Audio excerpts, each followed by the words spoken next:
All right, engine crew's preparing the engine. We'd like to thank you all for coming. I'm Scott Kwiatkowski, president of the Black River Railroad Historical Trust, celebrating 50 years. Before we get started today, I'd like to take a moment of silence for, the folks in Philly.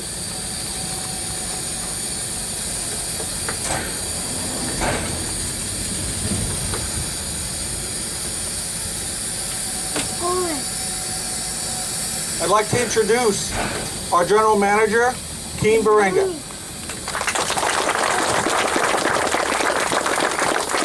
Thank you, folks. I'd like to welcome you all out this afternoon to Black River.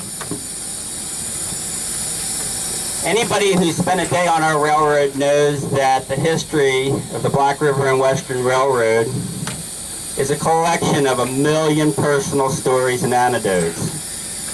Fortunately for you, they've only given me 30 seconds to talk. The most common question that I get when I meet people and they find out that I work for the railroad is how do chicken farmers from Clover Hill end up in the railroad business?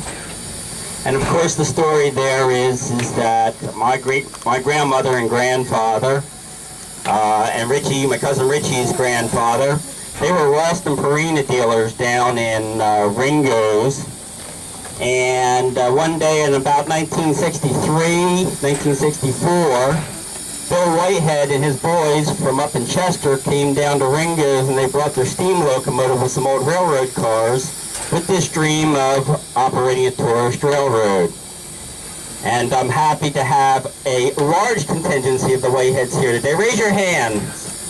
This is the founding family here.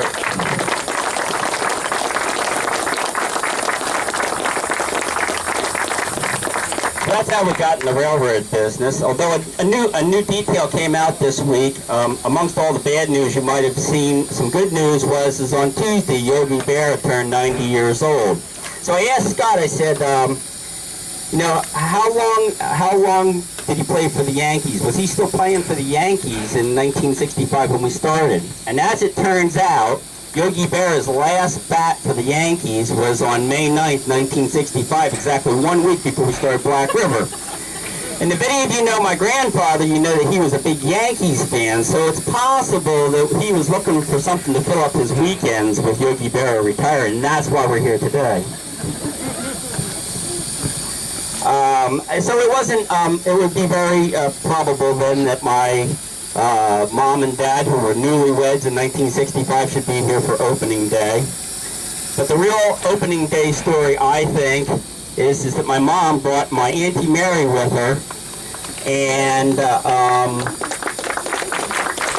on that day in 1965, she met one of Bill Whitehead's sons, my Uncle Johnny, And now I've let the story out of the bag, because today we're not only celebrating 50 years of Black River, we're celebrating 50 years to the day that my Auntie Mary and my Uncle Johnny met each other. So my cousin Rod is here.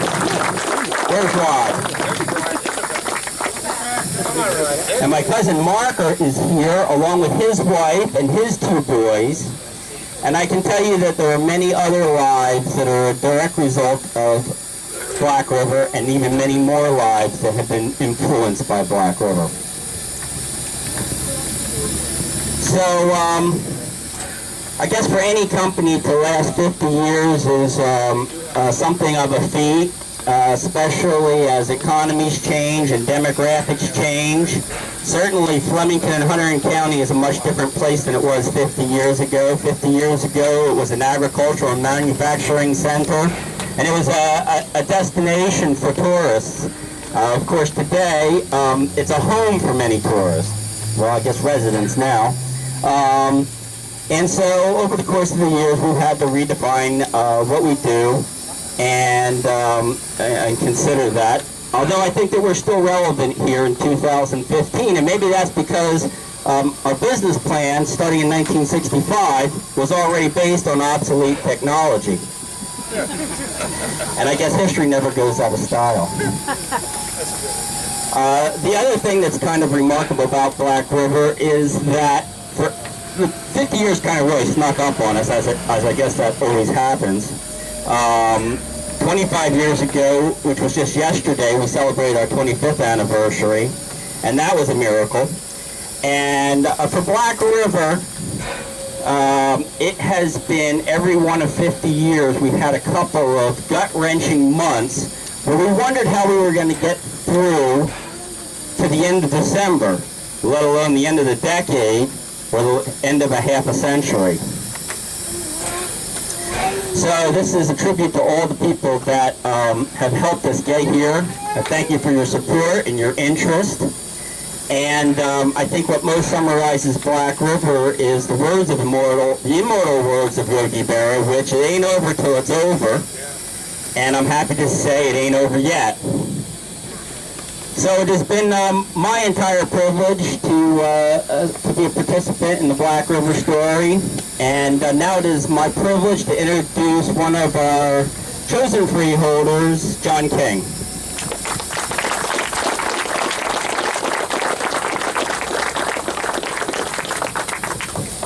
Thanks for the opportunity to speak and get caught up in the cord here.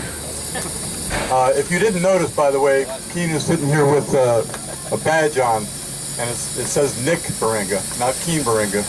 That's your grandfather's that he wore the first day of this event? Yeah, all the directors wore these pins in 1965, and I was fortunate to find this in my grandmother's attic. Don't you think it looks good on his coat? Yeah.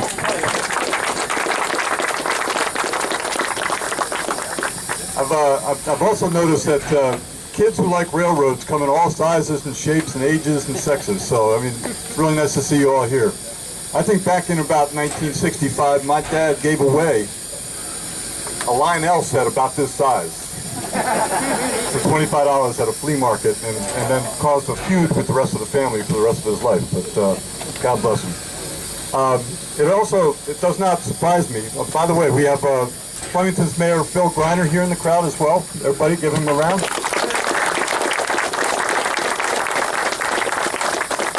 We have Chris Phelan from the Hunterdon Chamber is also here, our CEO for the Hunterdon Chamber.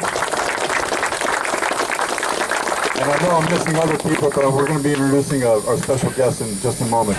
I want to talk about a little bit of irony as well. It's kind of, it does not escape my attention that the freeholders, that the leaders of the various, Raritan Township and Flemington, and a number of other folks are also talking about how do we bring rail back into New Jersey. I feel like Dave in that movie, right? I once caught a fish this big. The importance of the rail system in Hunterdon is the feature. People know the Black River and Western from all over. I would like to see that opportunity for the BR&W to expand. And if I have my opportunity as a freeholder for the short duration that I'm going to survive, it's certainly not going to be 50 years, but for the short duration that I'll survive, I would like to see us take more of an advantage of this and have it as even a greater feature of Hunterdon County, because it does represent what we are.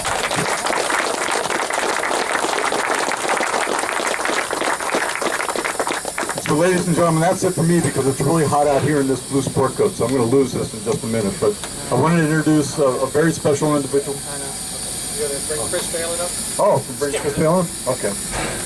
I'm going to introduce a different individual that's very important to Hunterdon County, and he's got a blue sport coat on, so I know he wants to get out of that as well. Chris Phelan from Hunterdon Chamber of Commerce.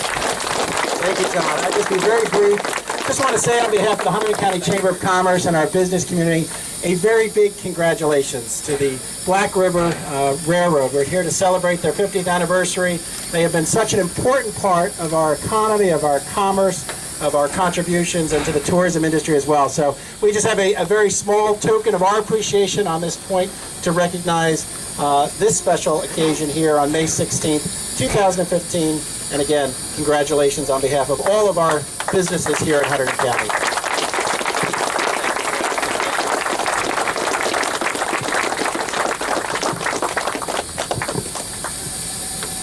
Okay, at this point, our guest of honor, Carol Kronheim, please join us.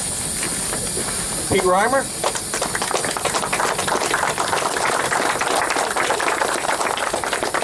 Thank you very much. I'm delighted, and thank you for inviting me today. This is not my first time to the train. I have two teenage boys, and when they were little, of course, we came out here and did the great train robbery and the Christmas train. I think I got these earrings here. So I want to say on behalf of the governor and the lieutenant governor, and as a Hunterdon County resident, I'm delighted to help you celebrate this golden anniversary. The railroads helped knit together our country from coast to coast and transformed America through commerce, enabling the Industrial Revolution's greatest achievements that began right here in New Jersey. There are people who love boats, and there are people who love cars, but is there anything more fixed in America's culture and soul, or more resonant and romantic than train travel? Especially on what the Trenton Evening Times in 1965 described as Black River and Western's high-stepping steamer. It has inspired great art, great music, and great poetry.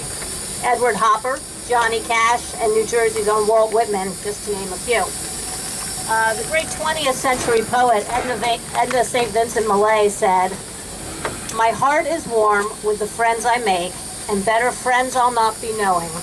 Yet there isn't a train I wouldn't take, no matter where it's going." I suspect that's how many of us assembled here feel today.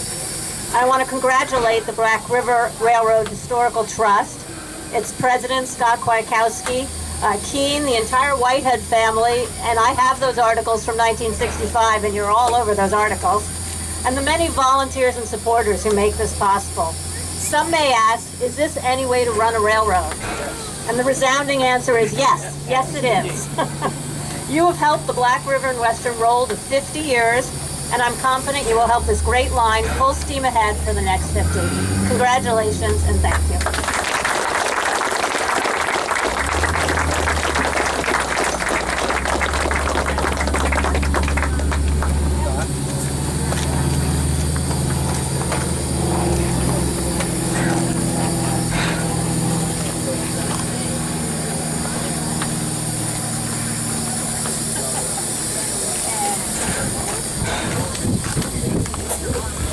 I've never done this before, so I don't know if it's going to break.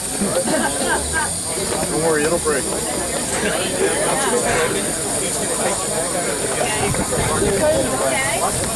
So here we go. Let's hope it works.